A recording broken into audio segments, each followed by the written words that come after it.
রাজনৈতিক মতৈক্য থাকলে সংশোধনের মাধ্যমে সংবিধানে বড় পরিবর্তন সম্ভব বলছেন বিশেষজ্ঞরা। বিতর্ক এড়াতে অতীত থেকে শিক্ষা নেওয়ার আহ্বান। সংশোধনীগুলো যে বারবার আদালতে নিয়ে আসা হচ্ছে, সেটা আনা হলেও সেটাকে যাতে আদালত এই ব্যাপারে ইন্টারফেয়ার না করে, হস্তক্ষেপ না করে। তারা যে কনসেনসাসে পলিটিক্যাল পার্টিগুলো পৌঁছেছিলেন তা সেইখানে পৌঁছানো যাবে, সেই ব্যাপারগুলো এখন তাদের পার্লামেন্টে ডিবেট করে বা আলোচনা করে সমাধান করতে হবে। জুলাই পদযাত্রা কর্মসূচিতে এনসিপির কৌশলগত পরিবর্তন, গুরুত্ব দেওয়া হচ্ছে তৃণমূলে। জামায়াতের সাথে জোটের প্রভাব পড়েছে নারী নেতৃত্বে। আমার পার্টি যেমন তার ওমেন লিডারশিপ নিয়ে কোনো প্রবলেম নেই, কিন্তু যখন জামাতের সাথে জোট করা হয়েছে নারী প্রশ্নে বাকি 10 দলও ঐক্যমত্যে আসতে পারেনি। এই মুহূর্তে এনসিপি সবচেয়ে বেশি ফোকাস করা উচিত তাদের তৃণমূল সংগঠনকে শক্তিশালী করার ক্ষেত্রে। কানাডার শত শত দাবানলের ধোঁয়ায় ছেয়ে গেছে যুক্তরাষ্ট্রের আকাশও। আগুনে পুড়েছে স্পেনের কয়েক হাজার হেক্টর জমি। দক্ষিণ ফ্রান্সে ব্যাপক শিলাবৃষ্টিতে ক্ষয়ক্ষতি।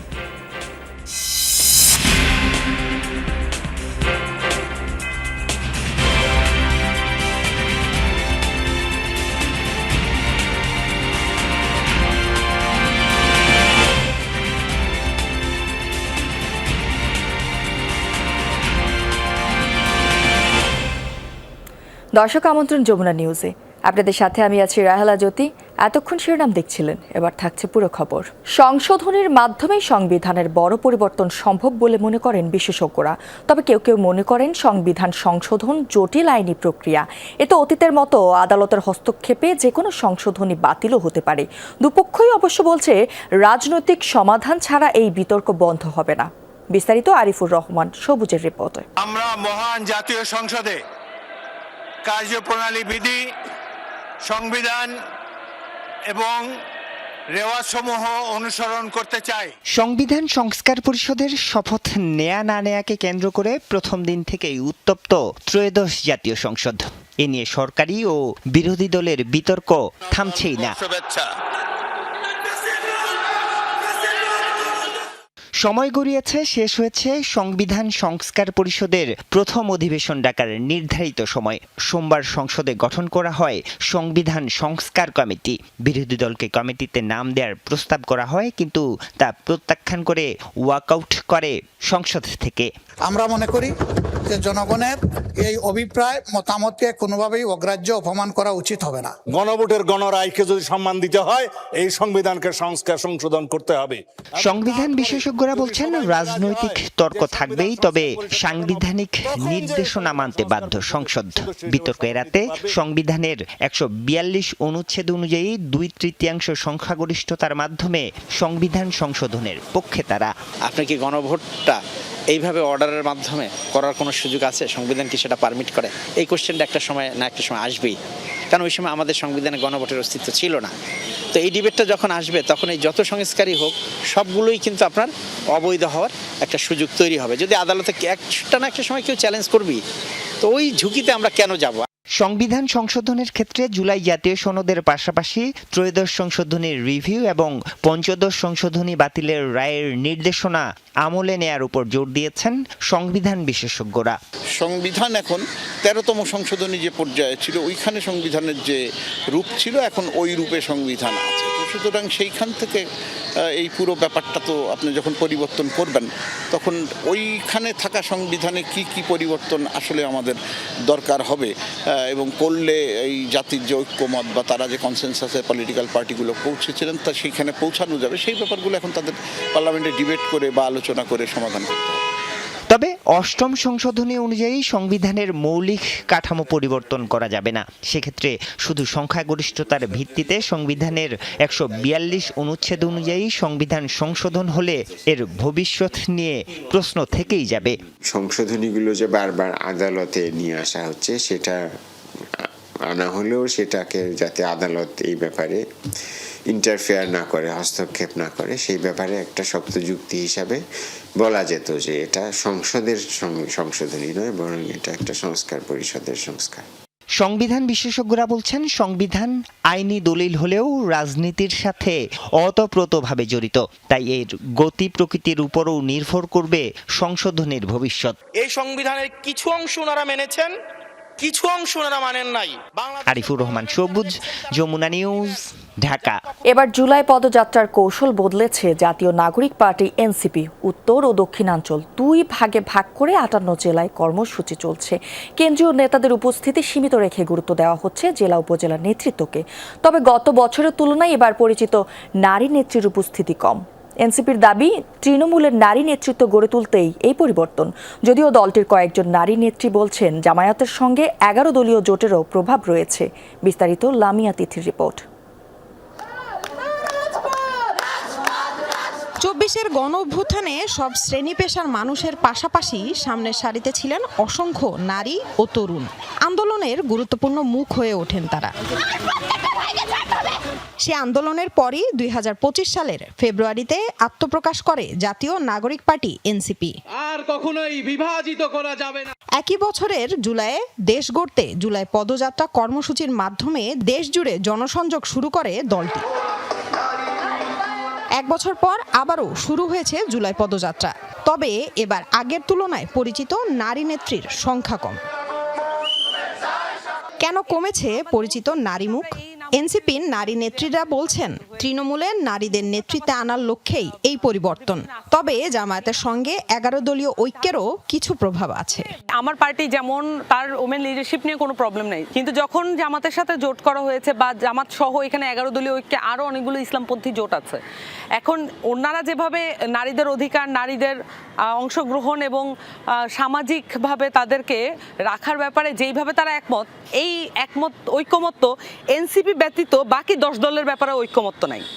নারী প্রশ্নে বাকি 10 দলও ঐকমত্যে আসতে পারেনি এবং এটা নিয়ে এখনও তাদের মধ্যে এক ধরনের দোদুল্যমানতা দেখতে পাওয়া যায়। এই দোদুল্যমানতা ওই জোটে থাকার কারণে এনসিপির উপরেও প্রভাব পড়ছে বলে আমি মনে করি। সো আমার কাছে মনে হয় যে এই যে জোটের জায়গা থেকে এটা অবশ্যই প্রভাব ফেলছে।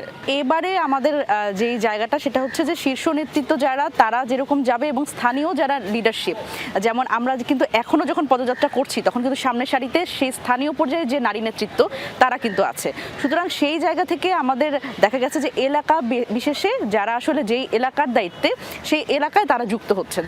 নারী নেতৃত্ব বিকাশে কি প্রয়োজন? এ প্রশ্নে নিরাপদ রাজনৈতিক পরিবেশ ও তৃণমূল থেকে নেতৃত্ব তৈরির ওপর জোর দেন তারা। রাজনীতিতে নারীদের আনার ক্ষেত্রে আমাদের আগে সামাজিক নেতৃত্বের মাধ্যমে সেখানে এনকারেজ করতে হবে এবং সেই লিডারশিপগুলোকে আসলে আমাদের রাজনীতিতে আনার জন্য উদ্বুদ্ধ করতে হবে। সুতরাং এটা আমি মনে করি এটা আসলে সকল রাজনৈতিক দলেরই এই দায়িত্বটা নেওয়া দরকার, যে এই নেতৃত্ব একদম তৃণমূল পর্যায় থেকে তুলে আনা। পলিটিক্সের ফিল্ডটা যথেষ্টই কণ্টকাকীর্ণ এবং এখানে নিরাপত্তার অভাব আছে এবং সোশ্যাল শেমিংয়ের মানে আশঙ্কা আছে। এগুলো কেয়ার না করেও, এগুলোকে তোয়াক্কা না করেও নারীরা যে এগিয়ে আসবে, এটার জন্য আপনাকে বিশেষ ব্যবস্থা নিতে হবে। আমি বলবো বিশেষ ব্যবস্থার অভাব আছে, তবে ছোট ছোট উদ্যোগের অভাব নেই, অনেক উদ্যোগই নেওয়া হচ্ছে, এগুলো কার্যকর হয়ে উঠছে না আর কি। এদিকে উত্তরাঞ্চলের মুখ্য সংগঠক সার্জিস আলম জানান, এবার প্রায় 58 জেলা এবং 100 উপজেলা পৌরসভায় পদযাত্রা হবে। কেন্দ্রীয় নেতৃত্ব সীমিত রেখে জেলা ও উপজেলা পর্যায়ের নেতাকর্মীদেরই বেশি সম্পৃক্ত করা হচ্ছে। আমাদের পদযাত্রায় 2 ভাগে বিভক্ত, উত্তরাঞ্চল এবং দক্ষিণাঞ্চল, এবং প্রতিটি টিমে আমরা কেন্দ্রীয় নেতৃবৃন্দ অল্প কয়েকজন থাকছি। আমরা স্থানীয় যারা নেতৃবৃন্দ আছে আমাদের উপজেলা পর্যায়ে, জেলা পর্যায়ে, তাদেরকে বেশি সুযোগ দিচ্ছি, কারণ আমরা মনে করি এই মুহূর্তে এনসিপি সবচেয়ে বেশি ফোকাস করা উচিত তাদের তৃণমূল সংগঠনকে শক্তিশালী করার ক্ষেত্রে। 2026 সালের ত্রয়োদশ জাতীয় সংসদ নির্বাচনকে সামনে রেখে জামায়াতে ইসলামীর সঙ্গে 11 দলীয় জোটে যায় এনসিপি। এরপর দল ছেড়েছেন কয়েকজন নেতা, আবার কেউ কেউ স্বতন্ত্রভাবেও নির্বাচনে অংশ নিয়েছেন। লামিয়া তিথি, যমুনা নিউজ, ঢাকা। বন্যা পরবর্তী পরিস্থিতির কারণে চট্টগ্রামের অধীনে সব জেলায় এইচএসসি ও সমমানের পরীক্ষা বন্ধ রাখার নির্দেশ দিয়েছে মাধ্যমিক ও উচ্চ মাধ্যমিক শিক্ষা বোর্ড। তবে অন্যান্য শিক্ষা বোর্ডের এইচএসসি ও সমমান পরীক্ষা নির্ধারিত সূচি অনুযায়ী চলবে। বৃহস্পতিবার রাতে আন্তঃশিক্ষা বোর্ড সমন্বয় কমিটির এক বিজ্ঞপ্তিতে এই তথ্য জানানো হয়। বলা হয়, বন্যায় ক্ষতিগ্রস্ত এলাকার সার্বিক পরিস্থিতি, পরীক্ষার্থীদের মানসিক ও শারীরিক অবস্থা এবং সংশ্লিষ্ট অংশীজনদের সঙ্গে আলোচনার ভিত্তিতে এই সিদ্ধান্ত নেওয়া হয়েছে। বন্যায় রাস্তাঘাট ক্ষতিগ্রস্ত হওয়ায় পরীক্ষা কেন্দ্রে পরীক্ষার্থীদের যাতায়াতে চরম দুর্ভোগের বিষয়টিও বিবেচনায় নেওয়া হয়। বন্ধ হওয়া পরীক্ষার মধ্যে রয়েছে মাধ্যমিক ও উচ্চ মাধ্যমিক শিক্ষা বোর্ড, চট্টগ্রামের অধীন এইচএসসি পরীক্ষা, বাংলাদেশ মাদ্রাসা শিক্ষা বোর্ডের আলিম পরীক্ষা এবং বাংলাদেশ কারিগরি শিক্ষা বোর্ডের অধীন এইচএসসি বিএনটি, এইচএসসি ভোকেশনাল ও ডিপ্লোমা ইন কমার্স পরীক্ষা। বন্ধ হওয়া পরীক্ষাগুলোর সংশোধিত সময়সূচি পরবর্তীতে বিজ্ঞপ্তির মাধ্যমে জানানো হবে। রাঙ্গামাটিতে বন্যা পরিস্থিতির উন্নতি হলেও পাহাড় ধসের ঝুঁকি বহাল রয়েছে। প্রস্তুতি চলছে কাপ্তাই বাঁধে পানি ছাড়ার। সকাল পর্যন্ত কাপ্তাই লেকে পানির উচ্চতা বেড়ে 103.91 ফুট MSL-এ পৌঁছেছে। উজানের ভারী বৃষ্টির কারণে পানি আরও বাড়ার আশঙ্কা রয়েছে। কর্মকর্তারা জানান, আগামীকাল বাঁধের 16টি স্পিলওয়ে গেট 6 ইঞ্চি করে খুলে প্রাথমিকভাবে প্রায় 9,000 কিউসেক পানি ছাড়া হতে পারে। পরিস্থিতি অনুযায়ী গেট আরও খুলে দেওয়ার সিদ্ধান্ত নেওয়া হবে। বিদ্যুৎ উৎপাদনের জন্য 5টি ইউনিট দিয়ে প্রায় 32,000 কিউসেক পানি কর্ণফুলী নদীতে প্রবাহিত হচ্ছে। এদিকে টানা ভারী বর্ষণ ও পাহাড়ি ঢলে বন্যা পরিস্থিতির উন্নতি হলেও স্বাভাবিক হয়নি জনজীবন। নিচু এলাকা ও নদী খাল সংলগ্ন বসতিতে এখনো জলাবদ্ধতা রয়েছে।